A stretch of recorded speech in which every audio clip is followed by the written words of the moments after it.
Touching off another explosive hour of the Steve Gruber Show, coming to you live from the heart of America right here in Studio G. I am fighting for you every single day from the foxhole of freedom. You can also find me on Twitter, X, Truth, Rumble, and now TikTok too. All in these same places to entertain you and save this nation. Here are three big things you need to know. Number one, it's finally happening. 80,000 documents related to the 1963 assassination of President John F. Kennedy set for release today, says President Trump. What can we learn? All right, and we'll keep that going on. Number two, the judge that is trying to keep Tren De Aragua gangbangers in the country is facing increasing calls for his impeachment. His decision is very unpopular, it seems.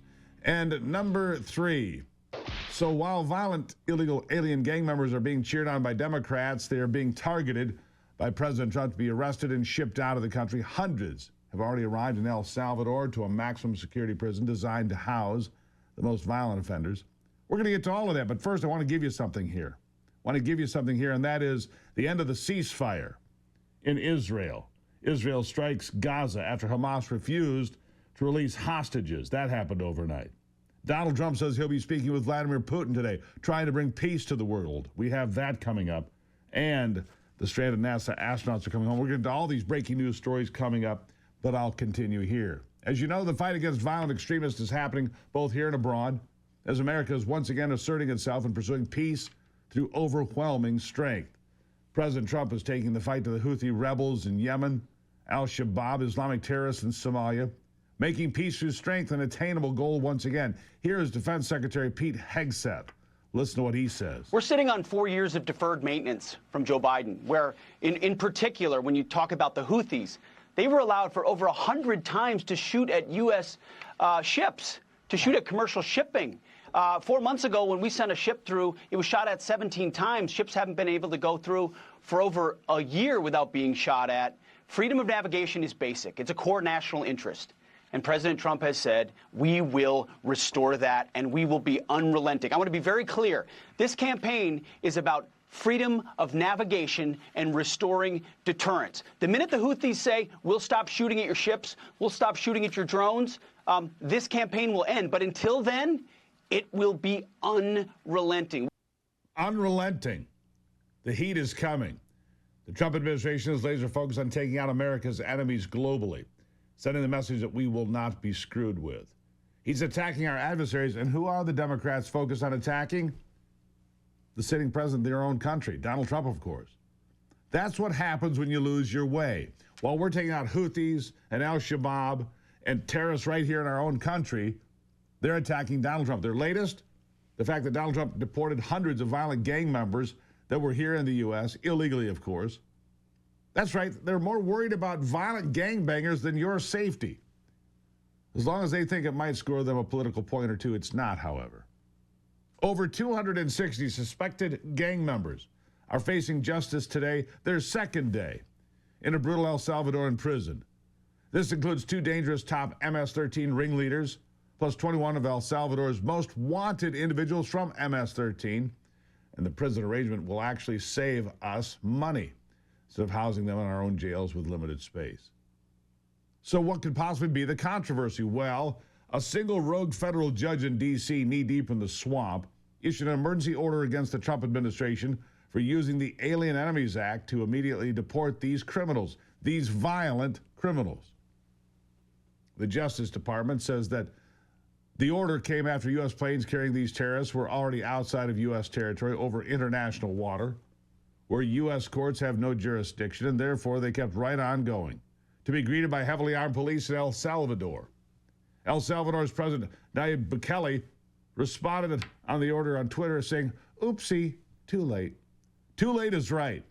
But Democrats have jumped on the opportunity to claim that Trump is defying a court order that is a constitutional crisis. It's neither of these things. Never mind the fact that they all threw a party when President Biden defied the Supreme Court in canceling student loans. They celebrated. Remember? Here it is. But the question is then, if the president ignores the courts, then how does the court enforce its actions? Because they're under the marshal's office. They have the marshal's office to enforce its rulings, and the marshal's office is under the executive branch. So we could be headed for a constitutional crisis. Oh, please. These nut jobs don't care about the Constitution. They don't care about Americans. They certainly don't care about you. That's who the Constitution was written for, by the way. And for the safety of men, women, and our children in our streets who shouldn't have to live alongside illegal migrant gangs. The genius of this whole debacle is that it's put Democrats in a corner of their own making.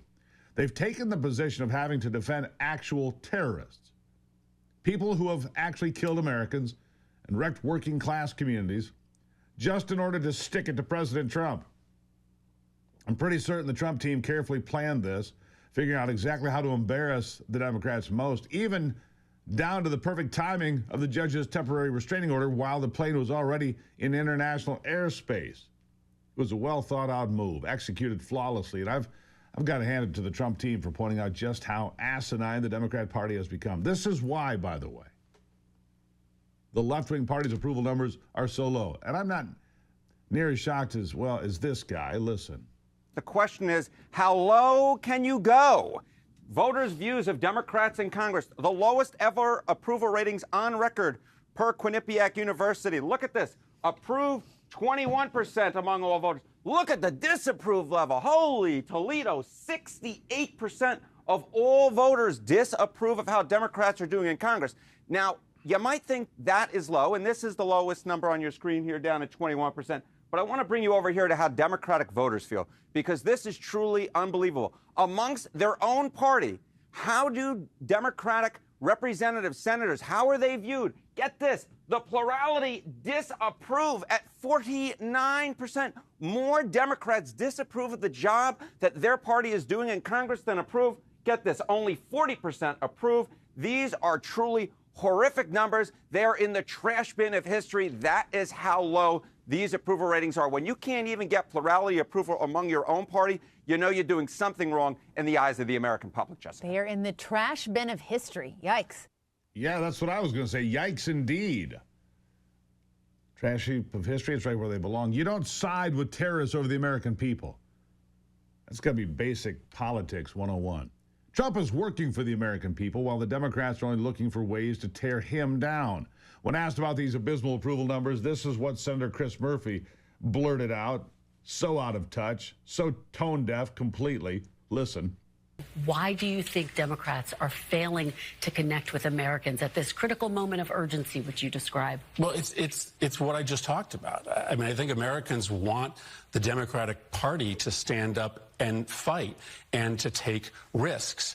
Listen, I understand that had we gone into a shutdown, even for a handful of days, it would have been difficult. But it would have sent a message that the Democratic Party is not going to be bullied by Donald Trump. We are not going to let them write spending bills unilaterally that cut programs for people we care about, that give the president new and extraordinary power. I think Democrats in this country, but I think the broad middle of the public as well, want to see our party fighting in exceptional ways. That is the conversation that has to happen inside of the Democratic Party, inside our caucus.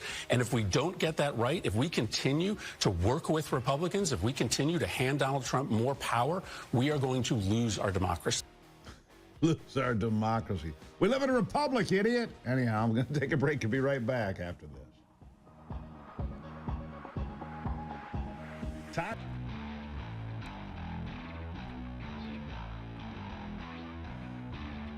So Democrats claim they're worried about losing a democracy while they fight the democratically elected president of these United States. These people even hear themselves? You have to wonder. They are so focused on regurgitating the same script, apparently.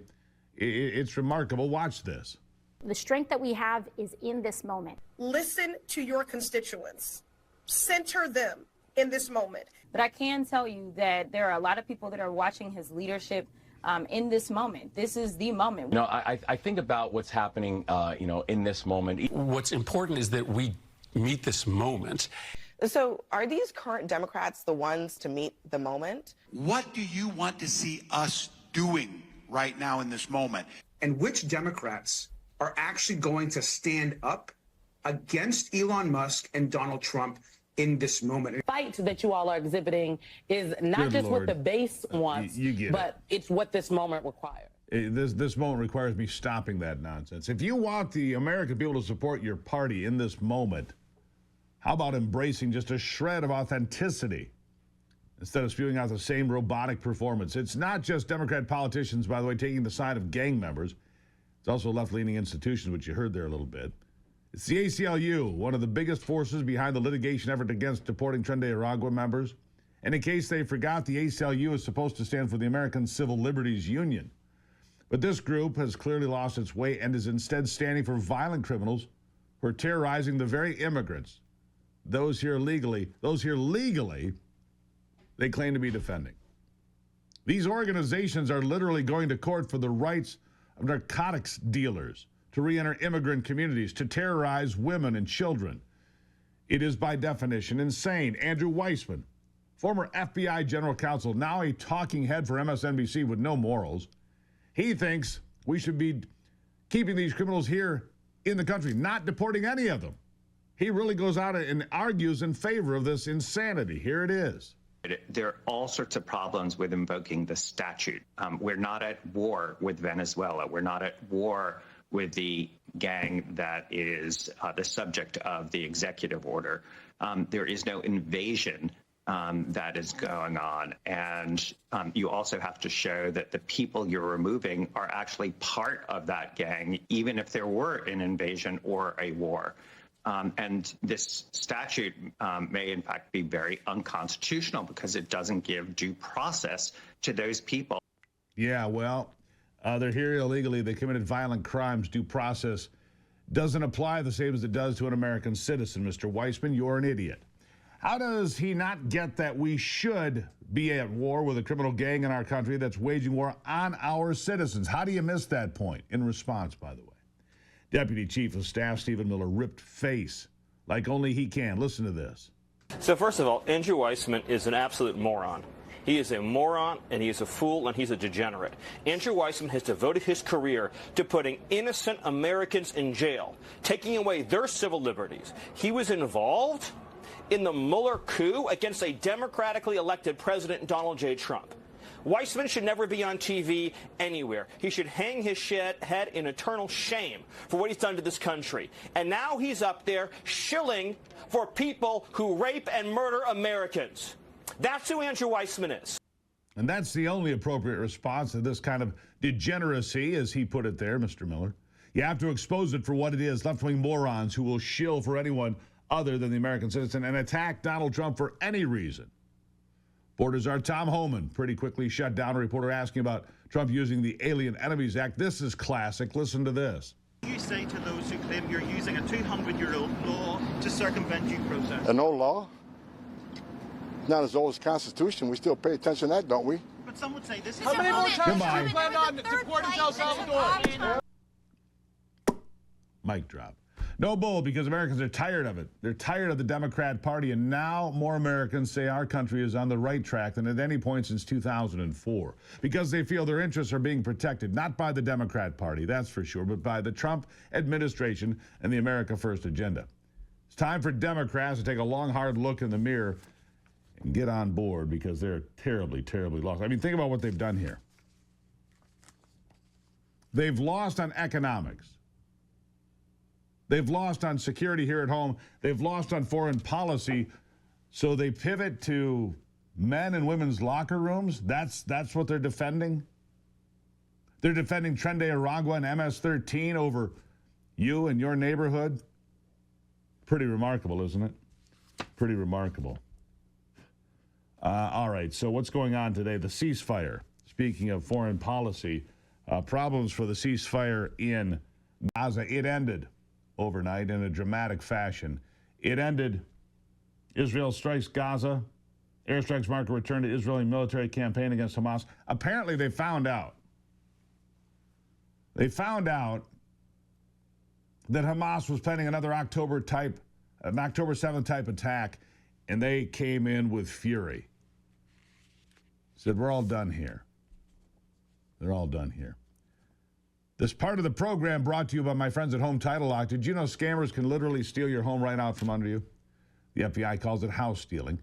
It's a growing real estate scam targeting American homeowners, and here's basically how it works. Criminals will forge your signature on a document or two, use a fake notary stamp, pay a small fee, and file it at your local recorder's office. And just like that, Your home's title has been transferred out of your name. They can take out loans using your equity as collateral, even sell the property behind your back. You don't even know it until you get to the mailbox and go, what are these notices? And you disregard them once or twice and you realize, my God, this is real. So let me ask you, when was the last time you checked your home's title?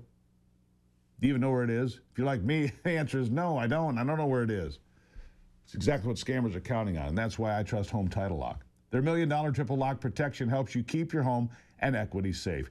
Here's what you get: immediate 24/7 monitoring of your property, urgent alerts if there are any changes, and if fraud should occur, their U.S.-based restoration team will spend up to $1 million to fix the fraud, restore your title at no additional cost. Here's the best part. I've teamed up with Home Title Lock to give you a free title history report so you can find out if you're already a victim and access your personal title expert. A $250 value just for signing up. Go to HometitleLock.com. Use the promo code Gruber or click on the link in the description there. That's HometitleLock.com, promo code Gruber. Get the protection and peace of mind you deserve from my friends at Home Title Lock. I'll be right back.